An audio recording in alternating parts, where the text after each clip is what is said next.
शोभा ने जब काली बेटी को जन्म दिया तो सारे घरवाले उसे ताने देने लगे।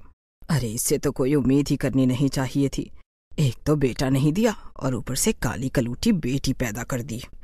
तौबा तौबा तौबा, मेरा तो देखने का ही मन नहीं कर रहा है। आप लोग ऐसे बर्ताव तो मत कीजिए। मैंने भगवान से नहीं कहा था कि मुझे काली बेटी दो। 9 महीने पेट में रखा है मैंने इसे, और इतने दर्द के बाद ये इस दुनिया में आई है। हाँ, तुम्हारी बेटी ने पैदा होकर हम लोगों के ऊपर तो बहुत बड़ा एहसान कर दिया है ना। और तभी वहाँ पर शोभा का पति मनोज आता है।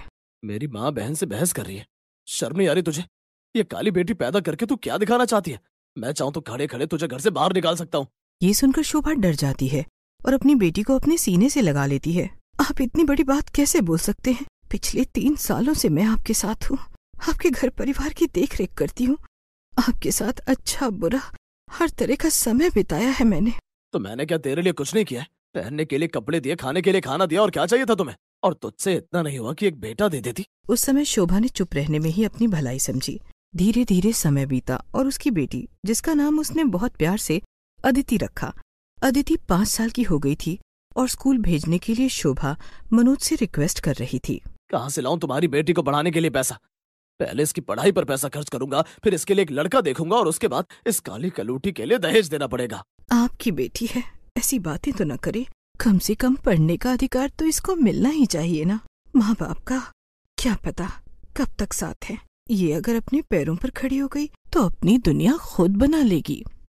बड़ी चिंता है ना तुझे अपनी इस बेटी की? तो जा, इसे लेकर इस घर से कहीं दूर चली जा, और इसको जहाँ पढ़ाना है वहाँ पढ़ा। मेरा पीछा छोड़ दे। शोभा कई दिनों तक मनोज से बोलती रही, लेकिन उसने उसकी एक नहीं सुनी और उसकी सास और नंद ने मनोज का भरपूर साथ दिया। एक दिन, क्या सारी जिंदगी ऐसे ही कट जाएगी इस घर में? मैं अपनी बेटी के लिए, अपने लिए कुछ नहीं कर पाऊंगी। बहुत हो गया। मुझे अपनी बेटी को पढ़ाना है, लिखाना है, बेशक उसके लिए मुझे ये घर ही क्यों न छोड़ना पड़े। तभी उसके कानों में अपनी सास और ननद की बात सुनाई देती है। माँ, तुमने देखा तो है ना रेखा को, कितनी सुंदर है। और सच कह रही हूँ, उसकी माँ तो राजी है शादी के लिए। बस आप हाँ करो। कह तो तू बिल्कुल ठीक रही है। इसने काली बेटी पैदा कर दी और उसके बाद कोई बच्चा भी नहीं हुआ है। मेरे मनोज का वंश कैसे चलेगा? कभी कभी तो दिल करता है माँ बेटी को घर से ही निकाल दूं या जहर देकर मार डालूं। इतनी बात सुनने के बाद शोभा डर गई। उसने जल्दी से अपना सारा सामान समेटा और अपनी बेटी को लेकर चुपचाप से घर से निकल गई और जो भी ट्रेन रेलवे स्टेशन पर खड़ी थी उसमें जाकर चढ़ गई। एक दिन अपनी इसी बेटी को इतना काबिल बनाऊंगी कि सब देखते रह जाएंगे। वो ट्रेन दिल्ली जाकर रुकती है। शोभा पहली बार इतने बड़े शहर में आई थी। भागती दौड़ती गाड़ियों के बीच लोगों का हुजूम देखकर एक बार तो शोभा डर ही गई। फिर बड़ी हिम्मत करके उसने एक आदमी से पूछा, भाई साहब, यहाँ कहीं रहने की जगह मिल जाएगी क्या? देखो बहन, इस तरह हर किसी से पूछती मत रहना। ये बहुत बड़ा शहर है, यहाँ पर लोगों की नीयत कब बदल जाए पता नहीं चलेगा। मैं किसी से नहीं पूछूंगी भैया, बस मुझे कहीं रहने की जगह मिल जाती तो। आओ मेरे साथ आओ। मेरी बहन यहीं पास की ही एक बस्ती में रहती है, उसे जरूर पता होगा। उसके यहाँ कोई खाली घर होगा तो वो बता देगी। शोभा डरती हुई सामान के साथ और अपनी बेटी का हाथ पकड़कर उस आदमी की बहन के घर जाती है। मेरा नाम मनोहर है और ये मेरी बहन शीला है। अपने पति और बच्चों के साथ यहाँ रहती है। शीला बहन, ये बेचारी कहीं से आई है। अरे क्या नाम है तुम्हारा और कहाँ से आई हो? कुछ तो बताओ अपने बारे में। मेरा नाम शोभा है और मैं यहाँ काम की तलाश में और अपनी बेटी को पढ़ाने के लिए आई हूँ। अरे तुम तो बहुत डरी हुई लग रही हो। डरो मत। देखो यहाँ पर एक कमरे का घर खाली है। 800 रुपये महीना किराया होगा। दे सकती हो तो मैं बात करूँ? हाँ बहन, मैं दे दूंगी।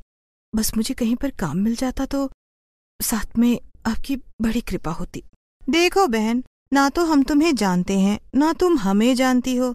वो तो इंसानियत के नाते मैं तुम्हें कमरा बता रही हूँ। काम लगवा दूं और पता चले कि तुम चोरी करने के नियत से यहाँ आई हो, तब मैं क्या करूँगी? हाँ, अरे अब अपनी बेटी की कसम खाकर कहती हूँ, मैं बस यहाँ मेहनत करने के लिए आई हूँ।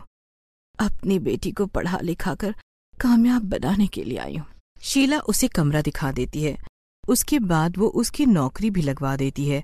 शीला के साथ जाकर ही शोभा अपनी बेटी का एडमिशन सरकारी स्कूल में कर देती है। घर से जितने भी बचत के पैसे वो साथ लाई थी वो सब के सब खत्म होने वाले थे और उसे इसी बात की चिंता सता रही थी। वो जहाँ काम करती थी वहां से पैसे आने में अभी पूरे 8 दिन बाकी थे। कुछ भी हो जाए, मुझे इतने ही पैसों में गुजारा करना है। शीला बहन से बात करती हूँ, अगर कोई और काम मिल जाए तो मैं वो भी कर लूंगी। माँ देखो, आज स्कूल में हमें ये सब कुछ कराया गया। मैंने सुंदर लिखा है ना माँ? हाँ मेरी गुड़िया रानी, तुमने बहुत सुंदर लिखा है। और सुनो, अदिति बहुत दिल लगाकर पढ़ाई करनी है तुम्हें, ठीक है ना मेरी बच्ची? ठीक है माँ, मैं खूब दिल लगाकर पढ़ाई करूंगी। अगले दिन शीला से मिलकर जब शोभा और काम की बात करती है तो शीला उसे बताती है कि यहाँ पर एक औरत है जो कपड़ों पर सिलाई कढ़ाई करने के पैसे देती है। काम करने के बाद तो घर आकर भी ये काम कर सकती है। शीला बहन, मुझे उस औरत से मिलवा दो। तू बहुत अच्छी माँ है रे शोभा। तेरी कहानी सुनकर तो मुझे लगता है कि कैसे कैसे लोग हैं इस दुनिया में। बताओ, अपनी ही बेटी को पराया कर दिया। शीला बहन, बस मेरी बेटी बड़ी होकर कामयाब हो जाए, फिर जाऊंगी एक दिन अपने ससुराल और बताऊंगी कि मेरी बेटी क्या कर सकती है। मैं भी प्रार्थना करूंगी तेरे लिए भगवान से कि तेरी बेटी को खूब कामयाबी दे भगवान। शोभा घरों में काम करने के बाद आकर कपड़ों पर सिलाई कढ़ाई का भी काम करने लगी। अदिति की हर जरूरत का ख्याल वो रखती ही थी और इसी तरह धीरे धीरे समय बहुत आगे निकल जाता है। अदिति आज एक डॉक्टर बन चुकी थी और इसी खुशी में शोभा ने सारे मोहल्ले में मिठाई बंटवाई थी। छोटी सी गुड़िया थी ये जब शोभा बहन तुम्हारा हाथ पकड़कर यहाँ पर आई थी, और आज देखो भगवान की दुआ से डॉक्टर बन गई है। हाँ भैया, आप लोगों का साथ रहा तभी मैं इतना कुछ कर पाई अपनी बेटी के लिए। मेरी माँ का इतना साथ देने के लिए आप लोगों का शुक्रिया। मैं आप सबसे वादा करती हूँ कि इस बस्ती के सभी लोगों का इलाज मैं फ्री में करूँगी। ये सुनकर सभी लोग बहुत खुश होकर ताली बजाने लगते हैं। अदिति एक बड़ी सरकारी अस्पताल में काम करने लग जाती है। काम करते करते 1 साल भी जाता है कि तभी एक दिन एक मरीज उस अस्पताल में आता है। उसके साथ उसकी माँ और बहन भी थी। डॉक्टर, मेरे बेटे को देख लो, इसकी जान बचा लो। क्या हुआ है और आप इतनी घबराई भी क्यों हैं अम्मा? आराम से, आप हॉस्पिटल में हैं, सब ठीक हो जाएगा। इसने अपनी बीवी और बेटे से परेशान होकर जहर खा लिया है। ओहो, ये तो बहुत बुरा हुआ। तभी अदिति उस आदमी का चेकअप करती है। उसे ऑपरेशन थिएटर लेकर जाया जाता है और थोड़ी देर बाद, घबराए नहीं अम्मा, अब आपका बेटा बिल्कुल ठीक है। पर इतना बड़ा कदम उठाने की क्या जरूरत पड़ गई थी? क्या बताऊं डॉक्टर साहब, मुझसे बहुत बड़ी भूल हो गई जो अपने बेटे की शादी उस औरत से कर दी। एक बेटे को जन्म देकर उसने हम सबका जीना ही हराम कर दिया। मेरी बेटी की शादी कभी नहीं होने दी और मेरे बेटे को हमेशा धमकियां देती रहती थी। देखो अम्मा, पुलिस आकर पूछताछ करेगी, फिलहाल आप बिल्कुल भी चिंता मत कीजिए। आपका बेटा अब खतरे से बाहर है। उस अस्पताल में अदिति की बहुत इज्जत थी। सभी मरीज, डॉक्टर, नर्स से अदिति को देखकर उससे दुआ सलाम जरूर करते थे। पुलिस आती है और मनोज उसकी माँ और बहन का बयान लेती है। घर आने पर, समय देख रही हो कितना लेट हो गया, तुझे भूख प्यास नहीं लगती क्या अदिति? माँ, आज एक आदमी अस्पताल में आया था। अपनी पत्नी और बेटी से परेशान होकर बेचारे ने जहर खा लिया। हे भगवान, बच तो गया ना वो? हाँ, बचा लिया। आपकी इस बेटी ने। उसकी माँ और बहन तो मुझे बहुत दुआएं दे रही थी। चल ठीक है, अब जल्दी से हाथ मुंह धोकर खाना खा ले, मुझे भी बहुत तेज भूख लगी है। और हाँ अदिति, कल तुम्हारा जन्मदिन है, सोच रही हूँ तुम्हारे अस्पताल में आकर गरीब लोगों को खाना खिला दूं और उनको कुछ जरूरत की चीजें भी दे दूं। ये कोई पूछने की बात है माँ? जो दिल आए वो करो। मैं जानती हूँ आपने ये सब करने के लिए कितना सफर किया है। अब आपकी बेटी बहुत अमीर है, आपका जो दिल आए वो करो माँ। ये सुनकर शोभा खुश हो जाती है।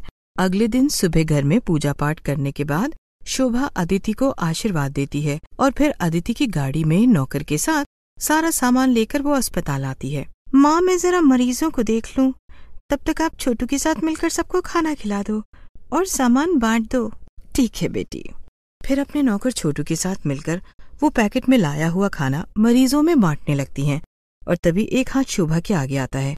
शोभा उस पर जैसे ही खाने का पैकेट और सामान रखती है, वो हैरान हो जाती है। वो उसकी सास थी। शोभा भाभी, आप यहाँ पर? वो दोनों अभी हैरान ही थी कि तभी अदिति वहाँ पर आ जाती है। माँ, सारा सामान दे दिया क्या? बस बेटी, इन दोनों को दे रही हूँ। ये अदिति है, इतनी बड़ी हो गई, ये तो डॉक्टर बन गई है। अम्मा, आप जानती हैं हमें? जानेंगी क्यों नहीं, अपनी काली पोती को तो देखते ही पहचान गई होंगी। भाभी, हमें माफ कर दो, हमने आपके और अदिति के साथ बहुत बुरा किया। और तभी अदिति को पता चलता है कि कल जिसकी जान उसने बचाई वो उसके पिता हैं। शोभा से पूरी बात जानने के बाद, माँ, मैं इन लोगों को नहीं जानती। इन लोगों से मेरा कोई वास्ता नहीं। सारी जिंदगी तुमने तकलीफें झेलकर मुझे पाला है। मैं बस आपकी और सिर्फ आपकी बेटी हूँ माँ। और ये सुनकर उन दोनों का मुंह उतर जाता है। मनोज को जब पता चलता है कि उसकी बेटी ने उसकी जान बचाई है तो वो उससे मिलने की बहुत कोशिश करता है, लेकिन अदिति मना कर देती है और उसे अपनी माँ पर फक्र होता है कि उन्होंने उसे इतना काबिल बनाया। उर्मिला ने जैसे तैसे करके अपनी बेटी को पढ़ाया लिखाया और उसकी बेटी अपनी माँ को गरीबी की हालत में छोड़कर शहर में जाकर बस गई। उर्मिला एक सीधी सादी गांव में रहने वाली औरत। उसे दिन रात अपनी बेटी आयुषी की चिंता सताने लगी, लेकिन उसकी बेटी तो जैसे अपनी माँ को भूल ही चुकी थी। एक दिन आयुषी सड़क पार कर रही थी कि तभी वो दिवाकर से टकरा जाती है। अरे अरे, तुम्हें चोट तो नहीं लगी? भगवान का शुक्र है तुमने मेरा हाथ पकड़ लिया, वरना मैं तो रोड पर ही गिर जाती। माफ कीजिएगा, मैं थोड़ा जल्दी में था। वैसे भगवान ने आपको बड़ी फुर्सत में बनाया है। सचमुच में आप तो बहुत सुंदर हो। क्या आप सच कह रहे हैं? वैसे आज तक कभी किसी ने इतनी तारीफ मेरी नहीं की। फिर दिवाकर आयुषी की और भी तारीफ करता है, जिससे आयुषी खुश होती है और वो दिवाकर को अपने ऑफिस के बारे में भी बता देती है। अगले दिन फिर दिवाकर वहीं आयुषी को मिलता है और इस तरह धीरे धीरे उन लोगों की दोस्ती हो जाती है। एक दिन शाम को आयुषी से मिलने के बाद दिवाकर जब अपने घर जाता है। ओहो, ये रोज रोज घिया, टिंडे, लौकी, तोरी, ये सब्जी नहीं खानी मुझे। शर्म नहीं आती? नालायक, कमाता धमाता तो कुछ है नहीं और खाने में तुझे पनीर की सब्जी चाहिए। बता, मिली तुझे नौकरी? अरे माँ, तेरा बेटा राजा है, राजा। नौकरी नहीं करेगा, देख लेना, एक दिन बिजनेस करेगा, बिजनेस। लेकिन एक नौकरी वाली छोकरी जरूर देख ली है तेरे बेटे ने। और जल्दी ही मैं उससे शादी करने वाला हूँ। हाँ? क्या कहा तूने? लड़की देख ली? लेकिन तू तो कमाता ही नहीं है कुछ भी। क्या खिलाएगा उसे? माँ, तू चिंता मत कर। अरे तेरी बहू नौकरी करती है बड़े ऑफिस में और तनख्वाह भी अच्छी है। और फिर तू भी तो करती है ना काम। माँ, बस मुझे क्या जरूरत है, देख लेना, पैसे जमा होते ही ऐसा बिजनेस डालूंगा और नोट छापूंगा कि तुम याद रख। सुन दिवाकर, मैं शादी नहीं होने दूंगी। है? शर्म नहीं आएगी तुझे? अरे तेरी पत्नी कमाने जाएगी और तू घर पर हाथ रखे बैठा रहेगा। अरे तुम भी ना माँ, हमेशा मुझे ऐसे ही जली कटी सुनाती रहती हो। हर रोज घर पर रहकर मैं घर के काम करूंगा, हैं? अरे मुझसे नहीं होता बाहर जाकर ऑफिस में काम करना। हे भगवान, कितना बेशर्म है ये लड़का। अरे कान खोल कर सुन ले, अगर तू शादी करके उस लड़की को इस घर में लेकर आया ना, तो निकल जा अभी मेरे घर से। क्या? हाँ। ठीक है, निकल रहा हूं मैं इस घर से। और हाँ, कभी वापस नहीं आऊंगा। मेरे पीछे पीछे मत आ जाना फिर। मैं तो आयुषी से शादी करूंगा और माँ, हम लोग अपना एक घर लेकर रहेंगे। हे भगवान। दिवाकर अगले दिन आयुषी से मिलता है। आयुषी, मैं तुमसे इतना प्यार करता हूँ कि आज मैं अपना करोड़ों का घर दांव पर लगा कर आ गया हूँ। क्या? हाँ, मेरी माँ ने कहा या तो तुम घर छोड़ दो या फिर लड़की छोड़ दो। बस फिर क्या था, मैंने घर छोड़ दिया। ओह माय गॉड दिवाकर, तुम मुझसे इतना प्यार करते हो। तुम चिंता मत करो, मैं किराए के मकान में रह लूंगी।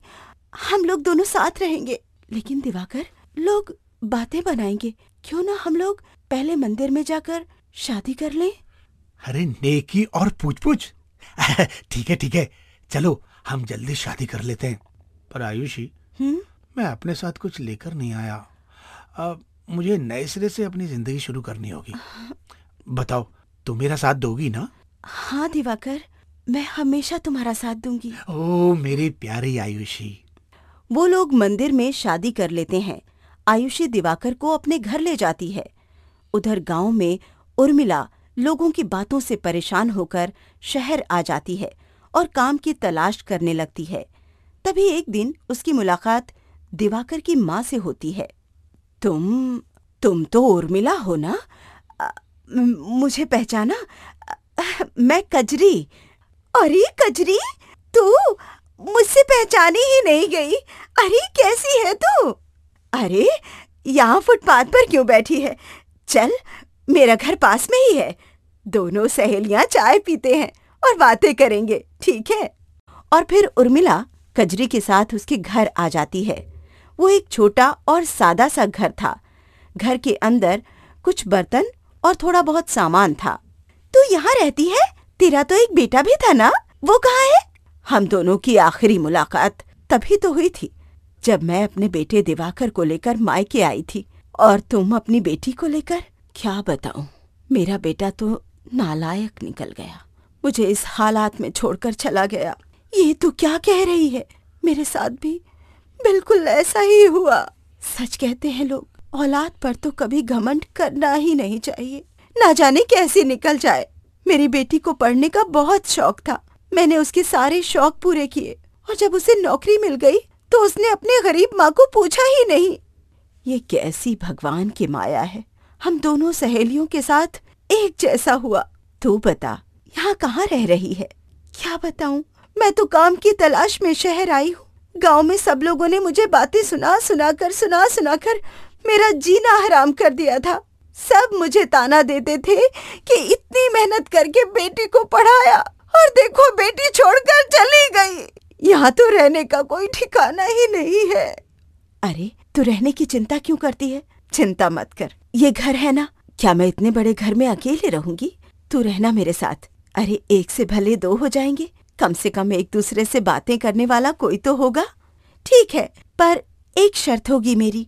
नौकरी लगते ही घर का आधा खर्चा मैं उठाऊंगी और आधा तू। ठीक है, मैं तेरी नौकरी भी लगवा दूंगी। अगले दिन कजरी उर्मिला को अपने साथ लेकर जाती है और उसकी नौकरी लगवा देती है।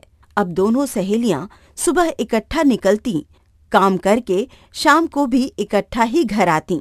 उधर आयुषी को जब पता चलता है कि दिवाकर नंबर 1 का कामचोर इंसान है, वो नौकरी करना ही नहीं चाहता, तो उन दोनों के बीच में झगड़े शुरू हो जाते हैं। आयुषी, जब तुम गुस्सा करती हो ना तो तुम्हारे मुंह से फूल झड़ते हैं, और मैं तो सचमुच में सारी जिंदगी इन फूलों को देखने के लिए यहीं लेटा रह सकता हूँ। शर्म नहीं आ रही है तुम्हें? मैं कह रही हूँ, जाकर काम ढूंढो। आधी सैलरी किराए में निकल जाती है और बाकी की तनख्वाह तुम्हारे राजसी खर्चों में। और अगर तुमने कोई काम नहीं ढूंढा ना, तो मैं सच कहती हूँ, तुम्हें छोड़ दूंगी। क्या? हाँ। अरे ऐसे कैसे छोड़ दोगी? अरे भाई, मैं तुम्हारा पति हूँ। और मैं तुमसे तलाक ले लूंगी।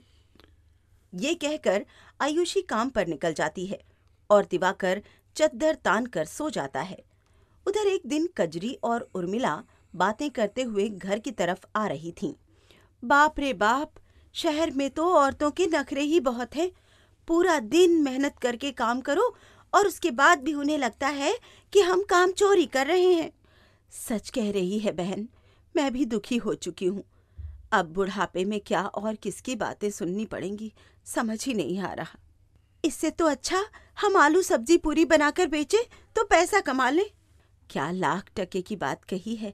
हम दोनों बुढ़ापे में इधर उधर हड्डियां तोड़वा रही हैं। न तेरी बेटी तेरी सुध ले रही है और न ही मेरा बेटा मेरी। क्यों ना हम दोनों मिलकर यही काम करें, कम से कम खाने को तो होगा और कमाने को भी। फिर दोनों सहेलियां घर आते आते नौकरी छोड़ने का इरादा बना लेती हैं और अगले दिन दोनों सहेलियां तैयारी करती हैं अपना बिजनेस शुरू करने की। और फिर कुछ ही दिनों में वो अपना काम शुरू कर देती हैं। दोनों सहेलियां आलू सब्जी पूरी बेचने लगती हैं। उधर आयुषी दिवाकर के खाली बैठने से परेशान होकर एक दिन घर पर ताला लगाकर अपनी सहेली के घर जाकर रहने लगती है। दिवाकर को घर पर ताला नजर आता है तो उसे भी अफसोस होता है। हे भगवान, आयुषी के चले जाने के बाद मुझे लगता है कि मैं सचमुच में आयुषी से प्यार करता हूँ। उसे वापस लाने के लिए मुझे काम करना ही पड़ेगा। फिर वो काम की तलाश करने लगता है। कुछ दोस्तों के बताने पर वो एक किराए की दुकान में काम करने लग जाता है और कुछ ही दिनों में वो आयुषी को मना लेता है। उधर दोनों सहेलियों ने अचानक जो काम करने की सोची, उससे उन्हें बहुत मुनाफा होता है और धीरे धीरे उनके हालात अच्छे हो जाते हैं। 1 साल बीत जाता है। अब कजरी और उर्मिला दोनों काफी अच्छे पैसे कमाकर अपना घर सुंदर बना लेती हैं। जब जब जो होता है अच्छे के लिए होता है।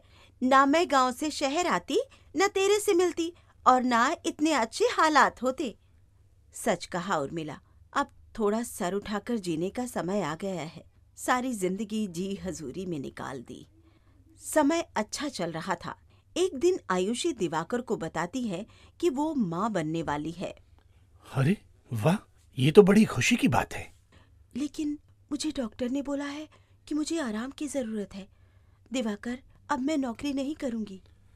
लेकिन हम इतने थोड़े पैसों से कैसे गुजारा कर पाएंगे? वो तुम देखो, तुम भी तो बाप बनने वाले हो। एक दिन आयुषी और दिवाकर बाजार जाते हैं तो उन्हें उर्मिला और कजरी सब्जी पूरी बेचती हुई नजर आती हैं। आयुषी अपनी माँ को देखकर उसके पास जाती है और वहीं दिवाकर अपनी माँ को देखकर उसके पास जाता है। माँ, तुम यहाँ शहर में? माँ, तुमने दुकान कर ली? क्या कहा? ये तुम्हारी माँ है? और ये तुम्हारी माँ है? अपने बच्चों को अपने सामने खड़ा हुआ देखकर दोनों सहेलियां एक दूसरे का मुंह देखने लगती हैं और फिर कहती हैं, हमारी तो छोड़ो, तुम बताओ, तुम दोनों एक दूसरे को कैसे जानते हो? माँ, ये आयुषी है, तुम्हारी बहू। और ये तुम्हारा दामाद है माँ? और ये सुनने के बाद दोनों सहेलियां हाथ मार मार कर एक दूसरे से हंसने लगती। मैंने तो सोचा नहीं था कजरी, तू मेरी सहेली होने के साथ साथ मेरी समधन भी बन जाएगी। मैं भी नहीं जानती थी कि हम दोनों की औलाद इतनी नालायक निकलेगी। क्या आप दोनों सहेलियां हैं? सहेलियां थी, अब तो हम दोनों समधन हैं। तुम बताओ, तुम दोनों कैसे हो? माँ, हम दोनों तो बहुत अच्छे हैं। और माँ, मैं अब नौकरी करने लगा हूँ। हाँ? हाँ, और माँ, एक खुशखबरी। बता तू बेटा।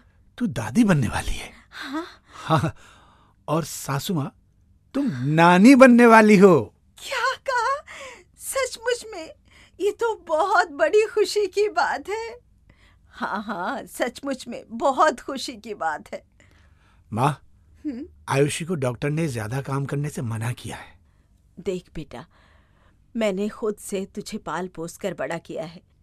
अब हम दोनों सहेलियां समधन बन गई हो बेशक, लेकिन तुम दोनों ने जो हमारे साथ किया है, हमसे किसी तरह की उम्मीद मत रखना। क्यों उर्मिला, मैं सही कह रही हूँ ना? हाँ हाँ, बिल्कुल सही। हमें भी जब सहारे की जरूरत थी तो हमारी औलाद हमें छोड़कर चली गई। अरे जाओ जाओ, अब हम तुम्हें नहीं जानते। अपने बच्चों को खुद पालो। आयुषी और दिवाकर वहां से अपना समूह लेकर चले जाते हैं और दोनों सहेलियां गले लगकर एक दूसरे को मुबारकबाद देती हैं कि वो दोनों तो समधन हैं।